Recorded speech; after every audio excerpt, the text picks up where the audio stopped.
Welcome to Foundation Focus. I'm Tom Jones, the president of the Education Foundation. And today my guest is Robbi Giaccone. Robbi, welcome. Thank you. Robbi is the chair of the Education Foundation, and she's been a supporter of the foundation for many years. And first of all, I want to thank you, Robbi, for your service to the foundation and to the community. You're a real civic leader.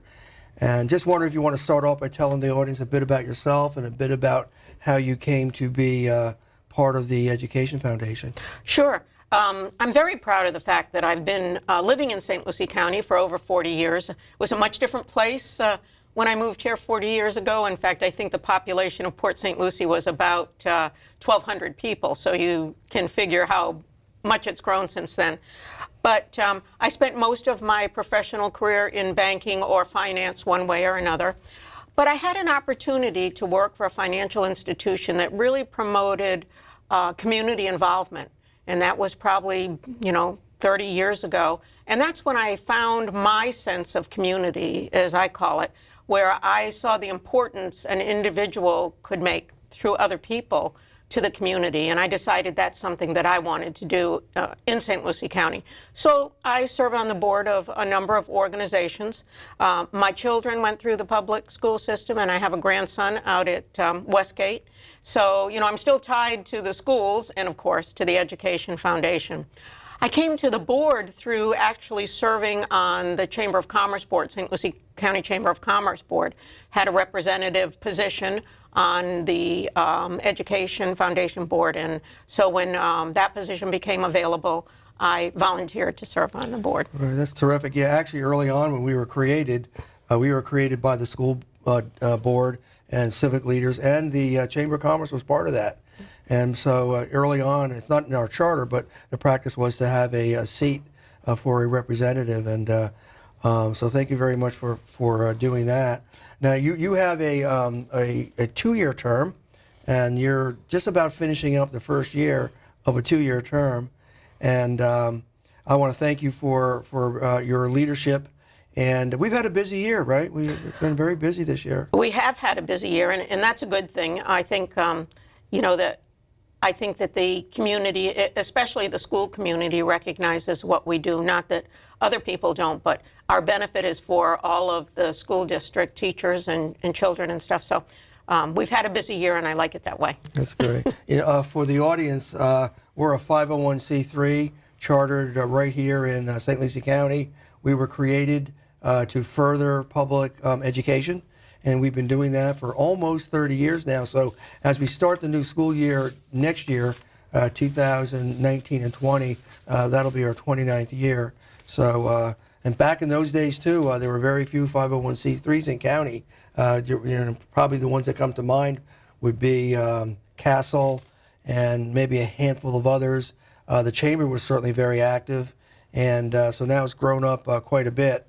Let's take a look at the calendar year, because as this program is airing, we're finishing up the school year, and we follow the school calendar. And it all starts off every year with what used to be called a new teacher orientation, but it's been renamed a new teacher symposium. And last year we welcomed 250 new teachers. And I understand this year the number might even be as high as 300. But in early August of last year, we sponsored the New Teacher Symposium. We had done that at Fort Pierce Central. Mid-Florida was our lead sponsor, supported by Kaiser, Valak, AXA, and PNC Bank. So we had a showing of some of our major sponsors. And this was an early fundraiser for us. I mean, we actually paid for the breakfast and the lunch, but the benefactors paid for their tables. And then we actually had an opportunity to speak to the new teachers. So that sort of kicked the year off early. And then we moved right into one of our biggest programs. And I know during your term on the board, we actually started this program. It's called the coupon book sales, or coupons for classrooms. And this program is supported by 36 schools and organizations. And this year, we raised over $55,000 for our schools. And that's a combination of funds. When a book is sold, Some of the money goes back to the printer, but then an equal amount is retained by the school that sells the book, and the portion comes back to the foundation. So the portion that the schools retained and the portion that the foundation kept this year is $55,000. And this actually goes through our classroom programs. So maybe you can tell us about some of the other programs also that are part of this. And just to mention that in that Adopt a Class program, the money that the schools keep, Right. they really get to use at their discretion for things that they want to use to promote education in their schools. Yeah, that's actually a separate program, and that's a good one. That's actually the precursor to the actual school store concept. So rather than create a school store, it's sort of like a virtual closet, if you will. And what we did, and what we still do, is we support raising money through the private sector, mostly parents, grandparents, and friends of the very specific teachers.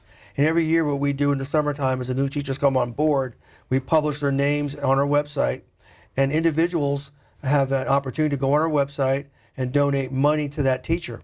To the Adopt a Class program. Correct. Yes, The Adopt. I love that Adopt a Class program because it is anybody can go online and adopt a teacher, their child's teacher, of course, their grandchild's teacher, whatever it may be, Right. and make a difference in that classroom for the teacher.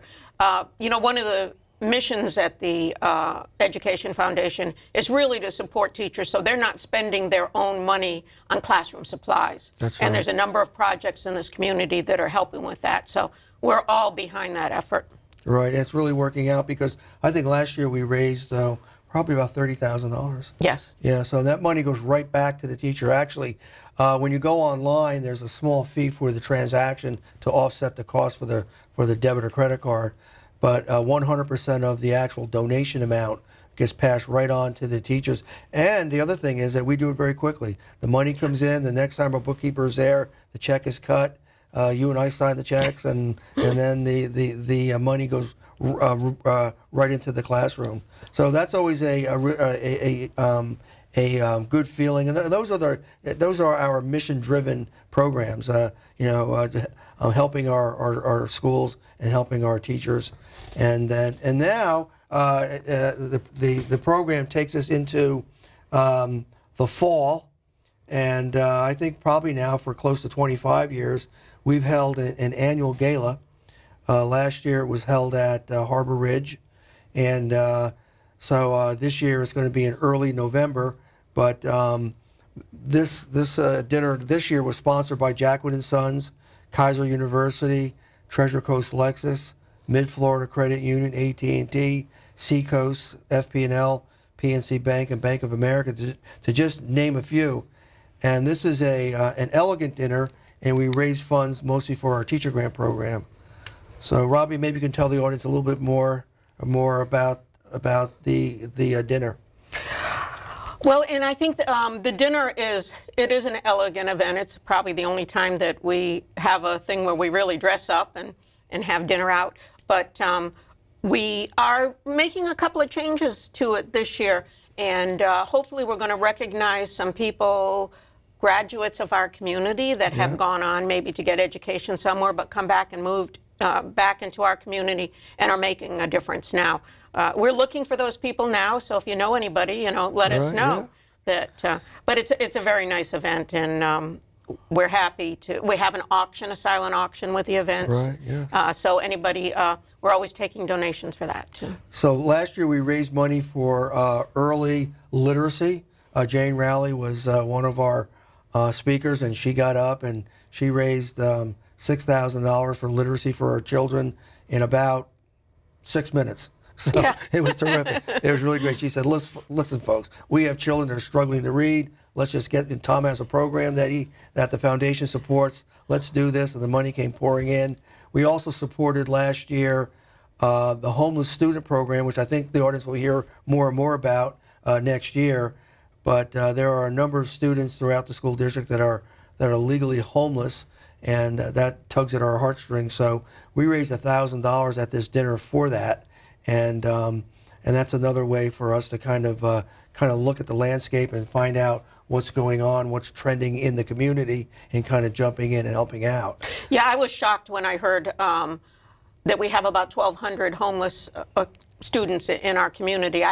I mean, I'm involved with what's going on, and I didn't realize it. So, you know, it is a big need. We need to be doing something to help those kids. Yeah, and there's a lot of work being done by the foundation this summer and trying to look at that issue to find out if we can help on a broader level. Sure. So we just dipped our toes in it this year, but you're right. It's you know, you don't realize that there are actually students living in cars and parking lots and parks and tents and all, and the school does a lot to support them. Yes. But I think that I think the community needs to come together and kind of help even further. And we're looking forward to taking a leadership role in that. Oh, yeah, and I think, you know, we've already heard from the community that they understand the need, and there's several things planned for the summer to look at that and Right, do exactly. some uniting for the effort. Right. So the dinner is actually a fundraiser. It helps our teacher programs, and then and it's also a fundraiser to cover our operating costs. The school district is, you know, just to set the audience, you know, we're a DSO, a direct support organization of the St. Lucie County Public School System. So we have only one client, which is the school district, and because of that, we get some in-kind support from the school board and the school district staff. They're very generous, and we're actually in the school district. We have an office there, and so we work hand in glove. And so, you know, during the last part of the calendar year, we have our annual dinner. It raises money to offset some of our costs, but the bulk of the money historically has gone towards the teacher program. And our teacher program, our grant program, is actually our largest program. And what we do is we actually provide money to the district, to departments within the district, as well as schools and specific teachers for what I would call mini grants, but they can range anywhere from $500 to maybe $5,000. And one example might be just a few years ago, the school district made a commitment to place a science lab in every school. So they built all these science labs, and we stepped in and helped them purchase supplies for the science labs.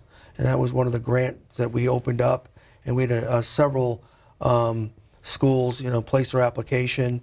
And there's a state matching grant portion for that. So it's a real good program for us. And one of my favorite grants to talk about is just a small grant that we gave, and I don't remember the teacher's name, but the teacher was having trouble teaching kids measurements. Yeah, And she wrote for a grant in order to purchase wood and yardsticks and tape measures, and the kids actually built birdhouses. So they learned how to measure on different instruments and stuff. So I always think that's a real down-to-earth kind of project to teach the kids. So. Yeah. So, you know, some of our projects are lofty, but some of them are very simple, but they really help. I do know one time we supported a library that wanted, you know, they're called media centers today, so they're much more than just about books, but they needed books for a very specific grade, and the school certainly supplies those, but they had a different list, and we were able to go in and purchase those books for them to help our younger children, the K through 3 students, read better. So it's all good stuff, and you and I always say it's tugging at the heart, and the board has been very generous in looking at this and trying to shape the program and allocating funds. So it's really great. So we actually end the calendar year, not the school year. We end the calendar year pretty much with our annual gala. And then in early 2019, we began working on Night of the Stars. And this is our annual teacher recognition program. So maybe you can tell the audience a bit about this one. Oh my gosh, what a night. Yeah. So it's held at Lincoln Park Academy, and it's early in the school year, the district starts taking applications and nominations Right, yeah. for Teacher of the Year, School-Related Employee of the Year, First year teacher, and Distinguished Minority Educator of the Year. So there's 4 categories. And so their colleagues actually vote on who's going to win these awards, which is very good, very cool, because you know that they pick the best of the best. And then it culminates with Night of the Stars at Lincoln Park Academy with a dinner reception and then the ceremony. And we come down to 3 finalists that night, so nobody knows who wins. And so that's very exciting because everybody's sitting there and just in anticipation. So it's a great way to recognize the educators. Not only do we do it as the Education Foundation, but the support from the other school district employees, teachers is always there. We're always full. It's standing room only. You're right, exactly. Lincoln Park Academy holds probably 800, and it's packed every year. It's a real joint effort that the school district manages the program, does a terrific job. Lincoln Park Academy staff are just wonderful people, and the foundation is just privileged to be a sponsor of it. So what we also do is we go out and we raise money. And our sponsors include PNC Bank, Publix every year provides us with a donation. Mid-Florida came on board a few years ago, and they've been a huge benefactor for the foundation. Can we even say? we can, sure, absolutely. When Mid-Florida came on as a sponsor 2 or 3 years ago, Right, about that. Yeah. they awarded the Teacher of the Year a check for $5,000. Right, and they've It's done that amazing. every And they year fund since that. that. Now, there are monetary awards for other winners too, but for the Teacher of the Year, it's a $5,000. Yeah, and that's a generous gift, and it sort of puts pressure on the foundation in a good way for us to step up the gifts to the other categories. And I'm certain next year we're going to be dedicated to doing that again. Yeah. But Mid-Florida is sort of like a game changer, you know, and they're a great sponsor. They started out as a teachers credit union Yes. in Lakeland, so and they're expanded quite a bit in the county. They've just built, I think, 2 new branches, They one did. on St. Lucie West Boulevard and one on Gatlin. Yeah, they have a total of 3 offices now, and the one in St. Lucie West is sort of a regional center for them. They just had the grand opening several weeks ago. And they'll be right down the street from the new school district office. Exactly right. Yeah, it's all good, right? Yep. So that's a great event, and then so that's February, right? First Saturday in February, and then we sort of end the school year. And as this program airs, the school year is just about starting to end. But just last week we held our 2019 scholarship ceremony, and actually our program is probably a little bit different than most other nonprofits. Ours is all donor driven. So what we have are, this year we had 21 donors pledge about $60,000, and we awarded 58 scholarships. And just to mention some of the major names, and there's so many of them, but the Aaron Project in memory of Aaron Beauchamp, Andrew Schmier Foundation, the Tess and Abby Huber Scholarship Fund, Mid-Florida AT&T, the County Fair Association has been a sponsor of these scholarships for many, many years. Fort Pierce Lodge 87, Kiwanis, Post Insurance, Selfish Beer Mile, which is a charity run, the First Family, and then St. Lucie County Democratic Women's Club, and many, many more. It's a great program. I'd like to say a couple of things about it. First of all, the night of the ceremony, the donors actually get to meet the recipient of their scholarship, which I think is very impactful for both the people who have given the scholarship and for the student to really know who came in and gave money for them to have the scholarship. So I think that's very impactful. The other thing I'd like to tell the whole audience here is that we accept scholarships in memorial for people, or for any reason. Just because you had a good time in the St. Lucie County Schools may be a good reason to give $1,000. So it's not like it has to be a big donation, but our minimum is $1,000. That's what we like to be able to award. So anybody that's interested in maybe recognizing a family member, a former teacher, or anybody, please give the Education Foundation office a call. That's a great point. Now, you can actually go online, too. www.efslc.org. Just click scholarships, and you can make a donation to our general scholarship fund, or you can look at some of the ones that we've listed there. You can always call the foundation office and speak with me, and we'd love to shape a scholarship for you. One of the other things, and this is a movement that the board worked on several years ago, but I think it's very generous, we do not charge a fee for our scholarships. So if you were to provide a scholarship for $1,000, a named scholarship, that full $1,000 goes to the student. And what we also did was, and this was a couple of years ago, we moved to an automated system. It's a web-based system. And so the system is very robust. So we can handle now a much larger volume of scholarships. And it's also helped us go from stacks and stacks of paper all the way down to a paperless system where the student logs in, places one application, answers a series of questions, and then the computer kind of takes over and looks at the criteria for all of our scholarships and then tells them which ones are pre-qualified for. And then the judging takes place. And you've been involved in judging now for many, many years. I have it. It's always one of those bittersweet things because you know you're giving a student a scholarship, but some of those stories of their life are a little bit hard to read through because they've had some rough times in their young life.